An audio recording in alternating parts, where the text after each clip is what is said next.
we will start our presentation and I will give the time and place for Kemenko PMK. Tepuk tangan untuk Kemenko PMK. Terima kasih. Kami persilahkan Bapak Nelwan Harahap, Asisten Deputi Kedaruratan dan Manajemen Pasca Bencana. Silakan Bapak. Boleh dipasang filmnya. Tapi sebelum itu, salam tangguh. Tangguh, tangguh, tangguh. Salam tangguh. Tangguh, tangguh, tangguh. Tangguhnya makin lama makin mana. Salam tangguh. Gitu dong. Oke, tolong filmnya, Dek. Filmnya dulu ya. Oke, Pak. Silakan Bapak. Kita jauh-jauhan. Ini jaga jarak banget gitu.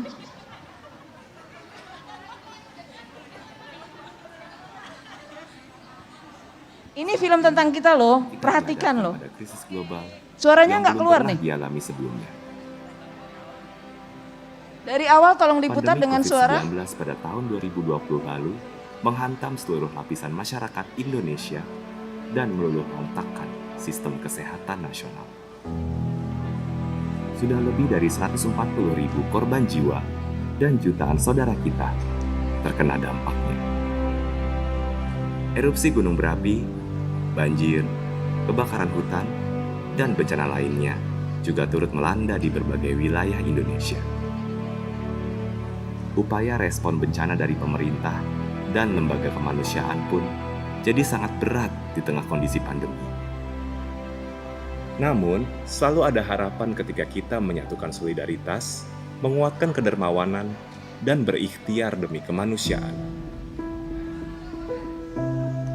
Dalam situasi penuh tantangan, kami terlahir mencapai sesuatu yang awalnya terlihat mustahil. Kami merupakan para penggiat kemanusiaan dari lembaga pemerintah dan non-pemerintah, dunia usaha, akademisi hingga insan media yang berkolaborasi untuk satu tekad dan tujuan.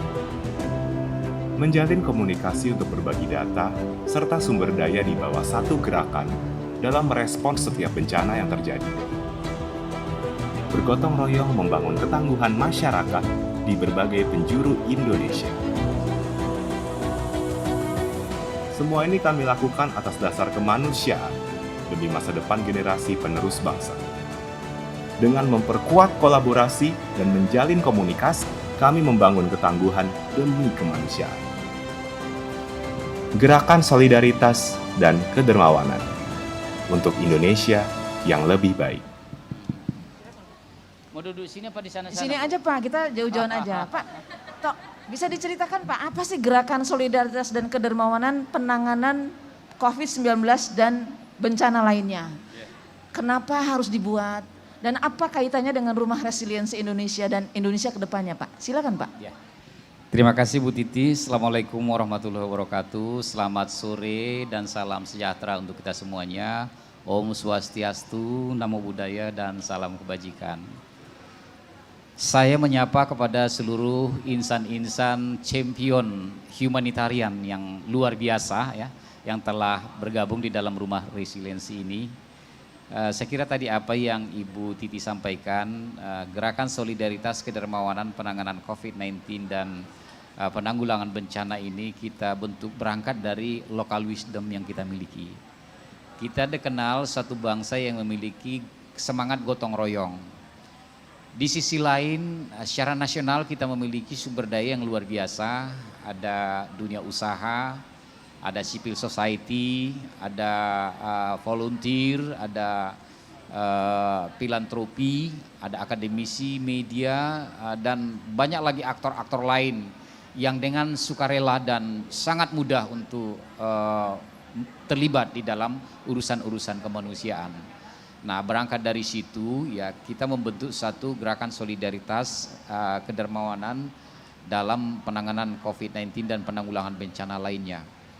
Nah, ini sebenarnya kita untuk membuat rumah bersama kepada seluruh pelaku ya, yang diwarnai dengan 4 aspek nilai sekaligus yang kita tanamkan di dalam gerakan solidaritas ini. Yang pertama Bu Titi, ya kita dalam gerakan solidaritas ini mengenal namanya satu aspek konsensus dan visi bersama. Kita menentukan sendiri tujuannya, kita menentukan secara bersama-sama juga sasarannya, tanpa melihat level di mana lembaga ini berada. Dalam artian pemerintah bukanlah atasan daripada lembaga-lembaga non pemerintah, tetapi kita memiliki akses dan power yang sama untuk menetapkan sasaran dan tujuan. Kemudian aspek yang kedua dalam gerakan solidaritas ini, kita juga menerapkan namanya kepemimpinan yang kolektif. Artinya ini kita lihat misalnya dalam klaster nasional. Dalam klaster nasional itu seluruh pemangku kepentingan terlibat di dalam. Namun kita tahu bahwa di dalam kepemimpinan kita butuh power dan kita juga butuh jangkauan dan butuh juga di situ sasaran-sasaran yang serta-merta sewaktu-waktu bisa digerakkan. Nah, oleh sebab itu ya, di dalam gerakan solidaritas ini kita menempatkan lembaga pemerintah, kementerian sebagai koordinator klaster atau koordinator kelompok kerjanya. Namun untuk subklaster dan pokja-pokja teknisnya itu masing-masing bisa di-lead oleh lembaga-lembaga non pemerintah. Dan ini sudah cukup baik kita praktekkan selama ini di dalam penanganan respon penanggulangan bencana. Nah, bedanya di dalam gerakan solidaritas ini kita tidak hanya bekerja pada saat respon, emergency respon, tetapi kita mencakup seluruh siklus penanggulangan bencana, mulai dari pengurangan risiko, kemudian di respon emergency respon sampai kepada pemulihan pasca bencana. Sehingga dengan demikian gerakan ini menjadi suatu wadah yang cukup luas dan masif untuk bisa melibatkan banyak pihak. Kemudian aspek yang ketiga yang kita terapkan dalam gerakan solidaritas ini adalah membangun komunikasi yang multi arah. Nah, jadi semua informasi-informasi, praktek-praktek baik yang dimiliki oleh masing-masing lembaga, kementerian juga atau pemerintah daerah, ini semuanya kita himpun menjadi satu laporan, kemudian kita publikasikan menjadi gerakan bersama, menjadi hasil kerja bersama. Nah, tidak mengklaim, tidak menafikan peran besar atau kecil. Kita tidak mengukur peran serta itu dari besar atau kecilnya peranan di dalamnya. Tetapi kita lihat sekecil apapun peranan yang di dalamnya, karena ini adalah sistem, berarti ini adalah satu rangkaian yang memang tidak akan terputus. Dan aspek yang keempat yang kita terapkan di dalam solidaritas kedermawanan ini adalah bagaimana kita mendorong untuk semangat berbagi sumber daya. Kita paham bahwa lembaga-lembaga yang terlibat tidaklah memiliki sumber daya yang sama. Ada yang memiliki mungkin yang cukup konflik, ada juga mungkin memiliki sebagian, tetapi antara satu dengan yang lain pasti memiliki kekurangan dan kelebihannya. Maka dengan semangat berbagi sumber daya tadi, kekurangan bisa ditutupi dengan kelebihan yang lain, kemudian kelebihan-kelebihan yang lain itu bisa didaya gunakan untuk bisa dimanfaatkan lebih inklusif kepada masyarakat yang membutuhkan tentunya di dalam situasi prabencana, di situasi emergensi dan juga mungkin di situasi pasca bencana. Nah, ini nilai-nilai yang coba ditanamkan di situ, Bu Titi. Lalu kaitannya dengan Rumah Resiliensi Indonesia ini, Pak, apa mimpi besarnya dengan gerakan ini, Pak? Ya. Ini luar biasa, Bu Titi. Saya kira dulu kita hanya melihat ini satu noktah kecil yang berserakan di berbagai aktivitas. Nah, melalui gerakan solidaritas kedermawanan ini kami memandang Rumah Resiliensi ini menjadi cincin kolaborasi ya. Yang masing-masing lembaga boleh saja bekerja sama dengan lembaga-lembaga lain untuk menangani atau melayani isu-isu tertentu yang skalanya mungkin kecil atau skalanya lokal atau mungkin yang berskala yang lebih luas atau yang sifatnya regional. Nah, sehingga dengan demikian ya Rumah Resiliensi ini menjadi mimpi besar kita bahwa ternyata ya selalu saya sampaikan seluruh siklus penanggulangan bencana itu kita harus selalu menorehkan namanya ketangguhan di dalamnya.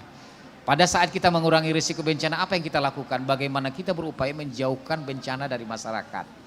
Setelah terjadi bencana, apa yang kita lakukan? Yaitu adalah untuk menjauhkan masyarakat dari bencana. Kemudian pada saat melakukan emergency respon, ya kita utamakan di situ adalah upaya untuk menyelamatkan sebanyak mungkin jiwa manusia dan memenuhi kebutuhan-kebutuhan dasar para penyintas. Saya kira nilai yang kita lihat di sini juga bagaimana kita mengurangi korban lagi, jangan tidak ada korban yang hilang jatuh. Kembali lagi kita pada resiliensi. Nah, pada tahap di pasca bencana kita juga memegang prinsip bagaimana kita membangun yang lebih baik, lebih aman dan berkelanjutan. Nah, apa artinya? Ini juga tentunya kita berharap nanti di ujung perjalanan pemulihan ini juga nanti kita menorehkan ketangguhan. Ya. Jadi seluruh siklus penanggulangan bencana itu intinya sebenarnya adalah bagaimana kita membangun resiliensi kepada masyarakat. Ya. Resiliensi ini kami pandang menjadi tiga upaya pemberdayaan ke depan, penguatan Bu Titi dan rekan-rekan pegiat kemanusiaan. Penguatan pertama yang perlu kita lakukan dalam peningkatan resiliensi ini adalah bagaimana kita membangun kapasitas penanggulangan bencana. Bagaimana para pelaku-pelaku, para champion, para lembaga-lembaga praktisi ini ditingkatkan kemampuan manajemen dan teknologi untuk menopang aktivitas-aktivitas dalam penanggulangan bencana. Kemudian yang kedua, bagaimana kita juga meningkatkan kapasitas masyarakat melalui 3 hal penting Bu Titi. Yang pertama adalah membangun kesadaran, awareness bagi masyarakat. Mereka harus kita mampukan bagaimana mereka itu sadar bahwa kita berada di daerah yang ancaman bencananya cukup besar. Tidak ada satu jengkal bumi di Indonesia ini yang terbebas dari ancaman bencana. Dan risikonya tidak tanggung-tanggung, mulai dari risiko sedang sampai dengan risiko tinggi. Nah, kesadaran ini perlu kita bangun. Yang kedua, kita juga harus meningkatkan pengetahuan bagi masyarakat bagaimana mengenali ancaman yang mereka hadapi dari seluruh jenis bencana yang ada di Indonesia, ya. Dan kemudian bagaimana juga mereka nanti mampu menyelamatkan diri, menghadapi risiko ancaman tersebut untuk bisa selamat. Kan, gitu. Saya kira ini yang setiap saat kita lakukan. Dan yang ketiga yang tidak kalah pentingnya juga kan gitu, bagaimana kita berusaha terus meningkatkan daya dukung lingkungan hidup. Kita menyadari bahwa lingkungan ini adalah sumber bencana dan juga obat bagi penyembuh bagi kejadian bencana, sehingga memang meningkatkan kapasitas daya dukung lingkungan ini menjadi syarat yang sangat penting jika kita ingin membangun resiliensi di Indonesia. Terima kasih Pak. Apakah ada hal yang Bapak ingin sampaikan kepada teman-teman semua pelaku kemanusiaan yang ada di sini sebagai pesan Bapak untuk membangun gerakan ini bersama Pak? Ya. Satu pesan penting yang perlu didengar oleh teman-teman Pak, monggo. Terima kasih. Saya cukup berterima kasih selama ini dengan gerakan-gerakan, tindakan-tindakan dan aktivitas-aktivitas yang sudah dibangun secara sukarela. Namun mungkin perlu saya ingatkan ya, pemerintah dan masyarakat, pemerintah dan lembaga dan pemerintah bukanlah dua seteru yang berbeda.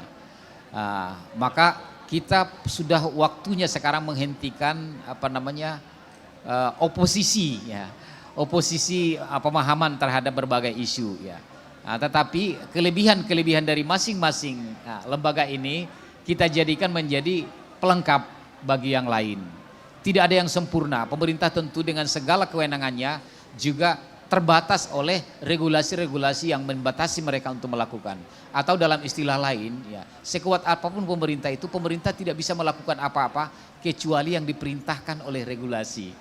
Nah sebaliknya rekan-rekan dari lembaga-lembaga dan pemerintah ini kan boleh melakukan apa saja sesuai dengan kehendak dan potensi yang mereka miliki, kecuali yang dilarang oleh undang-undang. Nah ini sekolaborasi yang luar biasa kalau kita padukan. Saya kira ke depan kita akan lebih kuat dan akan lebih baik ya.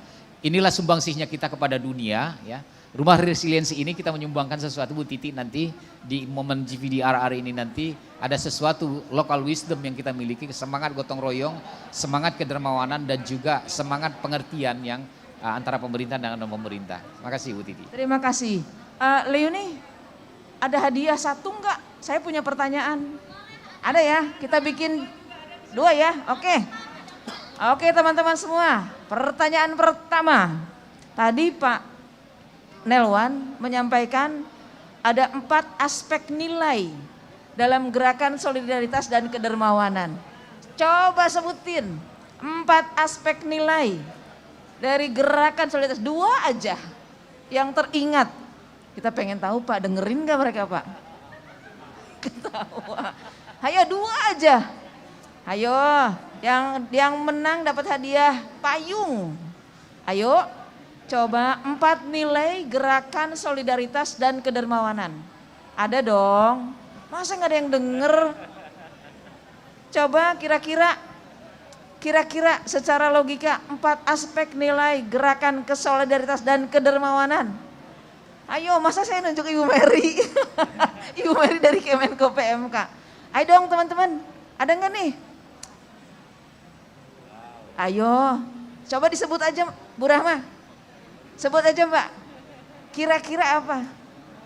Tadi mengajak untuk berbagi atau memberi, sharing resources, kemudian juga berkolaborasi untuk efektif, kemudian saling belajar, enggak ding, lupa saya. Ibu Rahma menyebutkan sharing resources, oke? Kemudian Ibu Rahma menyebutkan kolaborasi, collective leadership. Lalu yang ketiga,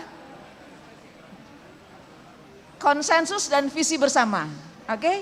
Yang keempat, multi channel ways of communication, ya, komunikasi multi pihak.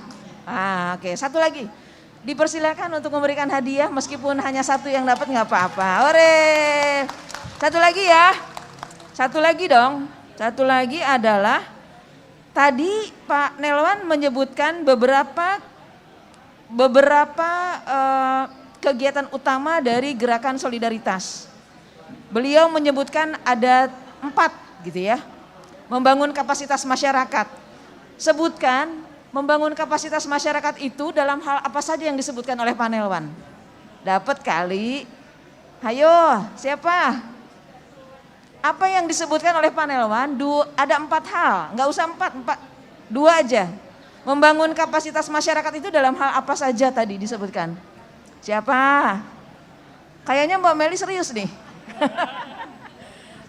Yang saya ingat cuma ini, membangun resiliensi. Apa? Oh, di Zoom. Membangun resiliens masyarakat. Yang saya ingat sih. Iya. Membangun resiliensi masyarakat, membangun kapasitas dengan membangun kesadaran, meningkatkan pengetahuan tentang kesiapsiagaan untuk bisa menyelamatkan diri dan meningkatkan daya dukung lingkungan hidup. Gitu ya Pak ya? Oke, dikasih hadiah jangan Pak? Kasih deh, udah aktif dia. Oke teman-teman, izinkan saya Pak Nelwan untuk mensummarikan dalam bahasa Inggris, ladies and